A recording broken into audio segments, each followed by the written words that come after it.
Morar no Japão sem descendência. Se você for brasileiro e se você tem o desejo de morar no Japão um dia, descubra 4 formas de você conseguir concretizar esse sonho no vídeo a seguir.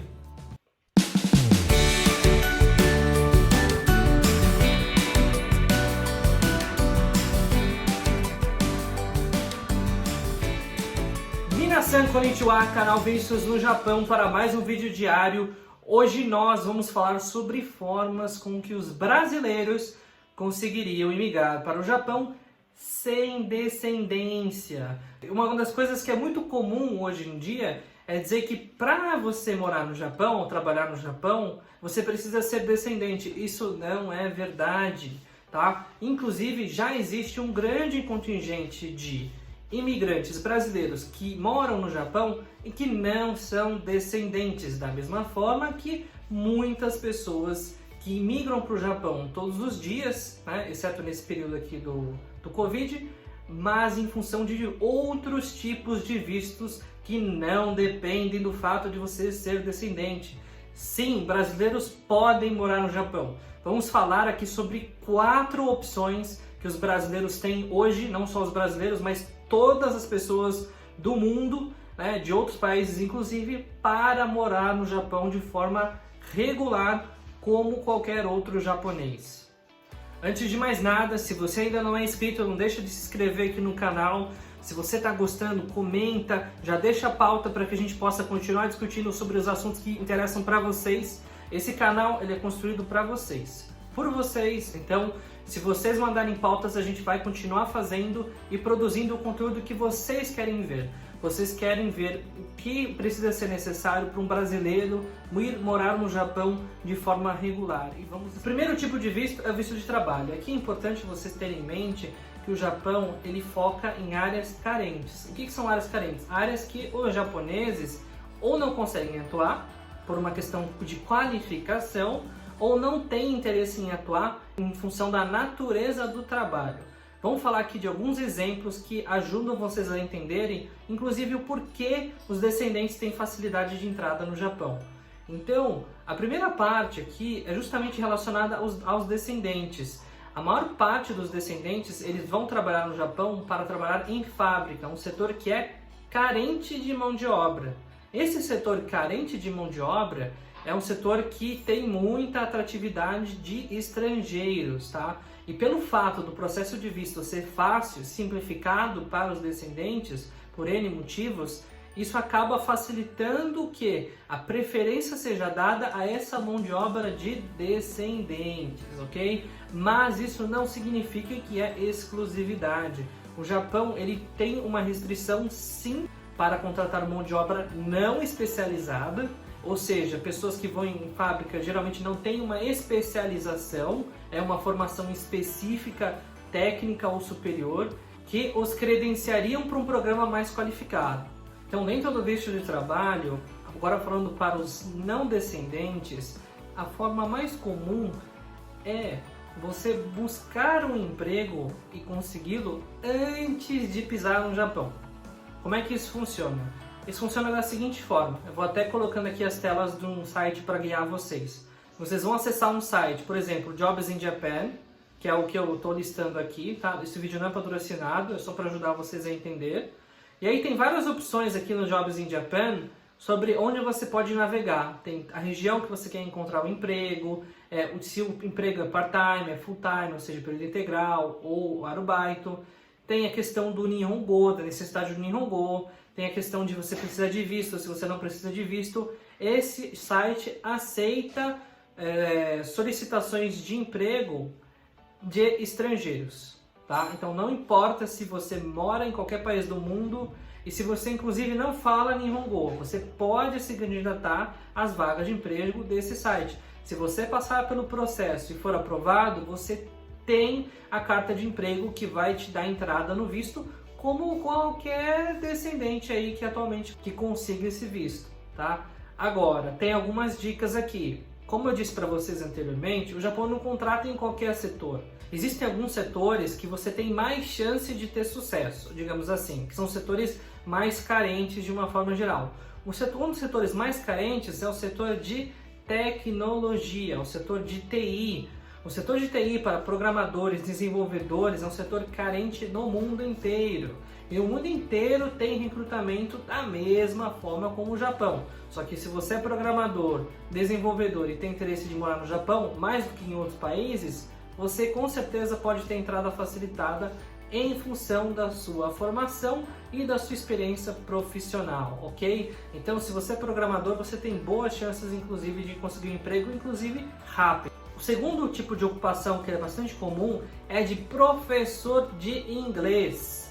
No entanto, é importante que vocês tenham em mente que é um programa muito concorrido, ou seja, a maior parte das vagas que são ocupadas hoje são ocupadas por falantes nativos da língua inglesa, ou seja, pessoas que nasceram e viveram nos Estados Unidos, no Canadá, no Reino Unido e outros países que têm inglês como a língua materna, ok? Então, se você é brasileiro ou brasileira, digamos assim, e você fala um bom inglês, isso pode não ser suficiente, ok? Você pode ter credenciais para ser professor de inglês aqui no Brasil, mas pode não ter credenciais para ser professor de inglês no Japão. Por quê? Porque você estaria competindo somente com nativos, tá? Então a competição ela é muito mais acirrada, muito mais difícil.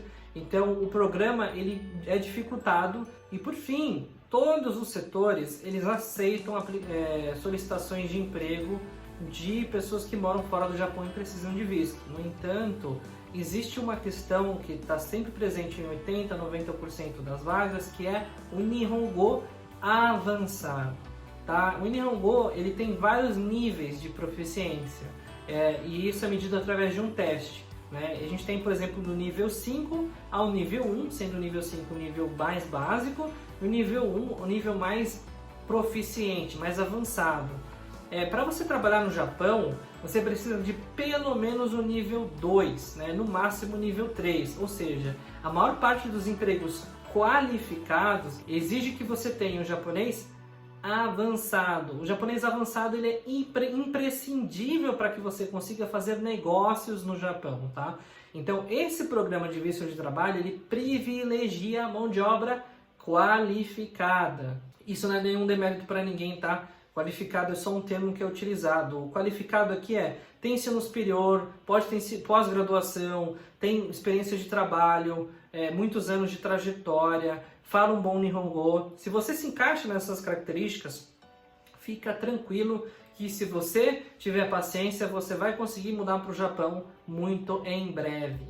Visto tipo 2, visto de estudante de idiomas, tá? Idioma especificamente o japonês. Se você tiver interesse e necessidade de desenvolver o Nihongo e tiver dinheiro, porque esse programa não é barato, você pode sim acessar o Japão através do programa de estudos de língua japonesa, tá? Os programas eles variam muito em duração. Tem programas de 1 mês, 3 meses, 6 meses, 1 ano. Esses programas variam bastante e a duração do visto também. Esse visto é super simples de conseguir, basta que você consiga pagar. E, obviamente, que você consiga basicamente comprovar que você tem a proficiência para entrar no nível que você tem interesse. Então, esse tipo de visto não permite que você traga dependente, ok? É somente para a pessoa que vai lá estudar no Japão. É um visto com período determinado, bastante restrito. Permite que você troque o visto de estudante por um outro visto, se você conseguir um emprego lá, permite. No entanto, você precisa realmente conseguir se desdobrar durante esse período para atingir o seu objetivo. Algumas pessoas já conseguiram? Sim. É fácil? Não necessariamente. Você vai precisar ter um Nihongo de qualquer forma. Por quê? Não adianta nada. A menos que você seja super qualificado, muito fora da curva, seria equivalente você procurar emprego lá ou procurar emprego daqui, tá? Hoje em dia, com essas questões do home office, não faz muita diferença. Você continua não tendo visto e continua tendo que aplicar do outro lado do mundo, ok? Visto número 3 é o visto de educação, visto focado em programas de ensino médio, ensino superior e pós-graduações, tá? Que em pós-graduações envolvem programas de mestrado, programas de doutorado, dentro de graduações, programas de pesquisa e tudo mais. Então, existem vários programas uma variedade muito grande de programas que são, inclusive alguns deles, incentivados para que você possa ter acesso ao Japão como estudante, ok?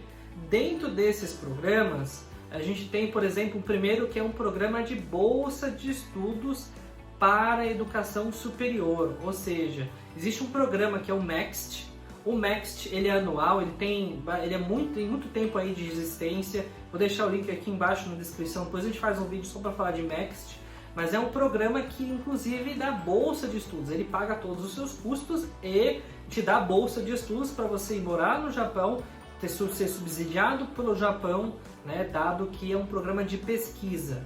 Tá? Então esse é um programa muito recomendado, inclusive para você que está se qualificando, é jovem, mas não tem dinheiro, digamos assim, para ir lá e dar a cara a torcer. Outro programa com relação a estudos, programa universitário, tá? Da mesma forma como no Brasil, no Japão, as universidades, a maior parte delas é paga, tá? Eles têm o próprio sistema de vestibular, inclusive vestibulares focados em estrangeiros.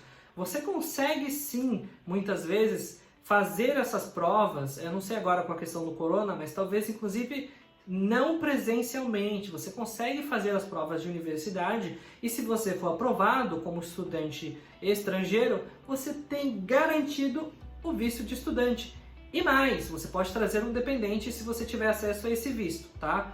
Internacionalmente, não é privilégio do Japão esse tipo de programa. Na verdade, esse tipo de programa que você passa na faculdade, você pode ir para lá e ainda você recebe a possibilidade de trazer um dependente, é normal para outros países como Estados Unidos, Canadá.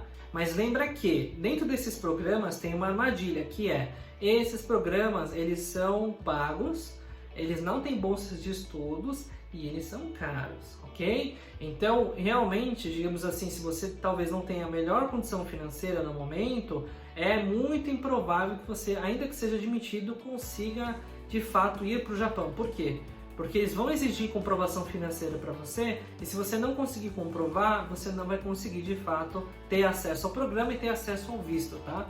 Geralmente os programas de pós-graduação japoneses não são baratos e por esse motivo você precisa ficar de olho, porque você precisa ter reserva financeira para conseguir realizá-los, tá? Caso contrário, inclusive, você não vai conseguir, inclusive, ter o seu visto aprovado, ainda que você tenha tido aprovação no vestibular. Por fim, o visto superpoderoso. O que é o visto superpoderoso? Você não precisa ser descendente, você não precisa ter conseguido um emprego, você não precisa, às vezes, ter um Nihongo perfeito, mas você vai lá de qualquer jeito, sem emprego, e eles vão te aprovar. Como é que esse visto é super-herói? Esse visto ele é feito para pessoas com notória qualificação, ou seja, com graduação, eventualmente pós-graduação, um bom nível de japonês, com uma idade boa, casado, por exemplo. Então, existe um programa de pontos em que quanto mais você tenha, quanto mais características alinhadas com o programa você tenha, mais pontos você tem, e se você estiver bem ranqueado no programa de pontos, o seu visto é aprovado. Normalmente, é só ir lá no consulado, apresentar os documentos e tirar o seu visto e embarcar. Lógico que não agora na questão do Covid, como eu já falei para vocês no vídeo anterior, você não vai conseguir embarcar, mas a hora que tudo estiver certo, você vai conseguir embarcar tranquilamente. Então esse é o visto super poderoso, mas esse visto chama-se Highly Skilled Professional Visa, ou seja, vistos para profissionais extremamente ou altamente qualificados, ok? Então, ufa, conseguimos aqui passar para vocês os 4 principais programas que trazem você como brasileiro não descendente para o Japão. Para que você tenha acesso a esse programa, você vai precisar, em linhas gerais, de qualificação e diferenciais, tá? Se você se encaixar dentro de alguns desses pré-requisitos, você tem chance sim. E se você tem um sonho e você quer testar as suas capacidades e seus conhecimentos na prática, começa a tentar fazer sua candidatura para alguns empregos no Japão, lá no Jobs in Japan, e tenta a sorte. De repente você consegue, ou não você já tem. Então esse vídeo ele está sendo feito para ajudar todos os brasileiros que têm interesse um dia de morar no Japão e que não sabiam que isso era possível, tá? Então se você ficou até o final, já arrebenta no like, deixa o seu comentário, coloca a sugestão de pauta. Se você não é inscrito, se inscreva, compartilhe esse conteúdo com toda a comunidade de brasileiros que moram no Brasil e de brasileiros que moram no Japão que não sabem que esses programas existem, tá? Então a gente vai ficando por aqui hoje. Agradeço a atenção de todos. Até a próxima. Fui!